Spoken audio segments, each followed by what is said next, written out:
गोंदिया जिल्ह्याच्या देवरी शहरातील एका नामांकित विद्यालयाच्या एका शिक्षकाने शाळेतीलच एका सहकारी शिक्षकाच्या पत्नीचा विनयभंग केल्याची घटना घडली आहे।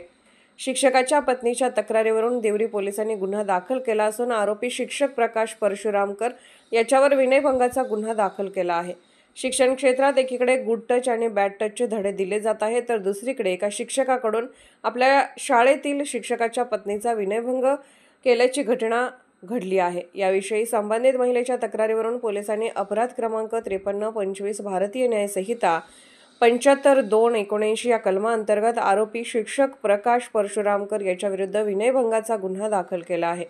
सदर महिला ही अनुसूचित जातीची असल्यामुळे या गुन्ह्यामध्ये पुन्हा कलम वाढ करून अॅट्रॉसिटी कायद्याअंतर्गत गुन्हा दाखल करण्यात आला आहे। कलम वाढ करण्यात आली, त्यामुळे याचा पुढील तपास उपविभागीय पोलीस अधिकारी विवेक पाटील करत आहेत। देवरी शहरामध्ये दिनांक 14 फेब्रुवारी 2025 रोजी एका शिक्षकाने एका आपल्या कलीग शिक्षकाच्या घरी जाऊन त्याच्या पत्नीसोबत शाब्दिक उच्चार करून विनयभंगाचा प्रकार केलेला आहे। तर त्या अनुषंगाने देवरी पोलीस स्टेशन येथे दिनांक 15 फेब्रुवारी 2025 रोजी गुन्हा दाखल करण्यात आलेला आहे। सदर आरोपीस आपण ताब्यात घेऊन त्याला विचारपूस केली असता त्याला आपण सूचनापत्र देऊन योग्य ती कारवाई पुढची केलेली आहे।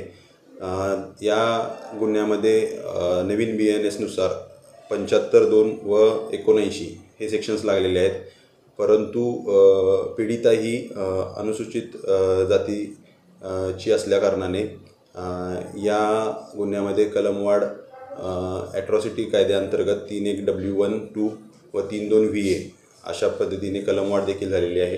अॅट्रॉसिटी कायद्याअंतर्गत कलमवाढ झालेली असल्याकारणाने सदरील तपास हा माझ्याकडे SDPO या नात्याने आलेला आहे।